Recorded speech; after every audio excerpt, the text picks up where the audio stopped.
अधर्मी अन्यायी जिनके पास कोई ताकत नहीं होती, वो हिंसक प्रवृत्ति के, जिहादी प्रवृत्ति के, नक्सलवादी प्रवृत्ति के, खालिस्तानी प्रवृत्ति के लोग तलवारें लेकर जब खड़े होते हैं तो सनातनी भागते नजर आते हैं।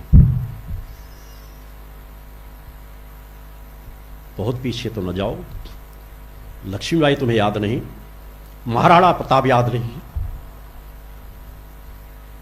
मंगल पांडे याद नहीं।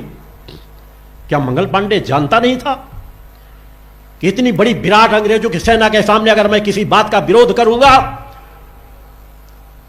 कि जो गोलियां हमें दी जा रही हैं, जिसे मुंह से खोलना पड़ता है, उसमें गाय की चर्बी लगी हुई है, उसने कायरता का त्याग किया। मंगल पांडे शब्द था। मैं जाति की तरफ नहीं जाता, मगर स्वभाव से सनातनी था, पूजा पाठ करने वाला था।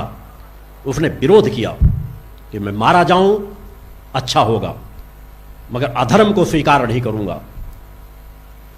लक्ष्मीबाई तो याद होंगी, वो भी चाहती तो अंग्रेजों से समझौता कर सकती थी, सुख शांति से रह सकती थी,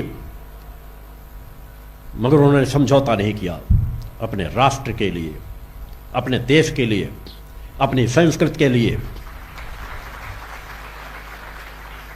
और आज हम छोटे छोटे प्रलोभनों में बिक जा रहे हैं, छोटे छोटे प्रलोभन हमें भटका करके ले जा रहे हैं। हम कैसे जगतजननी की आराधना कर रहे हैं, कैसे सनातनी हैं। अगर हम सच्चे सनातनी नहीं बन सके तो हम सच्चे मां के भक्त नहीं बन सकते, क्योंकि सनातन की तो जननी ही माता भक्ति आदि शक्ति जगतजननी जगदम्बा है। ऋषियों मुनियों से वो परंपरा चली आ रही है। कितने लोगों ने किस प्रकार का जीवन जिया है, अथाह सागर भरा है, मगर उसका ज्ञान कहां है।